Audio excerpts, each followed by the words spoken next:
बता दें, केंद्रीय मंत्री चिराग पासवान के एक मंत्री का बोल जो है वो बिगड़ गया है। उन्होंने कहा है कि 100 जलाने से प्रदूषण होता है, इसीलिए 100 नहीं जलाना चाहिए। उनके इसी बात पर एनडीए के सभी तमाम नेता और एमएलए भड़क उठे हैं और उन्हें सबक सिखाते हुए कहा है कि कुछ भी बोलने से पहले एक बार जरूर सोचें।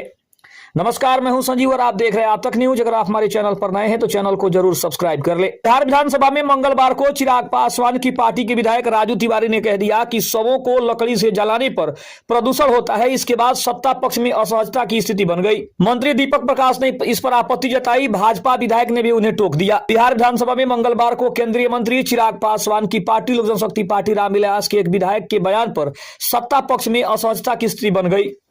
राज्य के ग्रामीण क्षेत्रों में विद्युत सौदागृहों के निर्माण की मांग करते हुए लोजपा रामविलास के विधायक राजू तिवारी ने सदन में कह दिया कि लकड़ी से शवों को जलाने पर प्रदूषण होता है। इस बात पर सत्ता पक्ष के सदस्य ही उन पर भड़क गए। पंचायती राज मंत्री दीपक प्रकाश ने से लेकर भाजपा के विधायक जीवेश मिश्रा समेत अन्य सदस्य ने उन्हें टोकना शुरू कर दिया।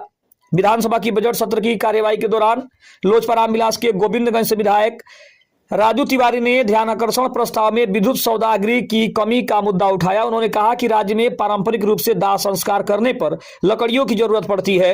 वर्तमान में लकड़ियों की बढ़ती कीमत, लागत और पर्यावरण संरक्षण एवं प्रदूषण नियंत्रण की आवश्यकता को देखते हुए विद्युत सौदागृह बनाने की जरूरत बढ़ गई है। उन्होंने कहा कि बिहार के अधिकतर प्रखंडों में अभी विद्युत सौदागृह नहीं के बराबर है। इस कारण आम नागरिकों को दाह संस्कार के दौरान कठिनाइयों का सामना करना पड़ रहा है। लकड़ी से शवों को जलाने पर वनों की कटाई तेज हो गई है और प्रदूषण भी बढ़ रहा है। ब्रिटिश सरकार में पंचायती राज मंत्री दीपक प्रकाश ने लोजपा रामविलास विधायक की इस बात पर आपत्ति जताई। उन्होंने कहा कि विधायक ने दाह संस्कार को प्रदूषण से जोड़ा है, जो बिल्कुल भी ठीक नहीं है।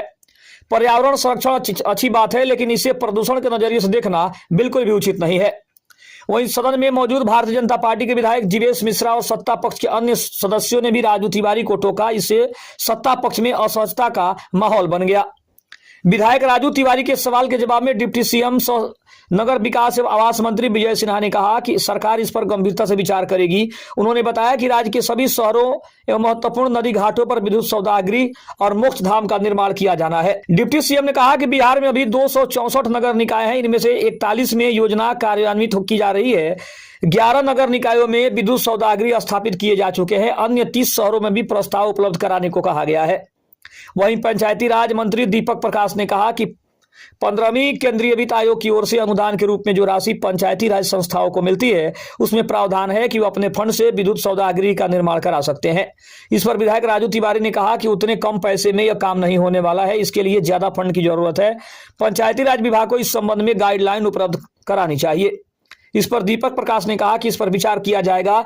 डिप्टी सीएम ने भी कहा कि सरकार इसको गंभीरता से ले रही है। पूरे बिहार सौदागृह को चिन्हित किया जा रहा है। जैसे शहरों में हो रहा है, वैसे ही ग्रामीण क्षेत्रों में भी सरकार इस पर विचार करेगी।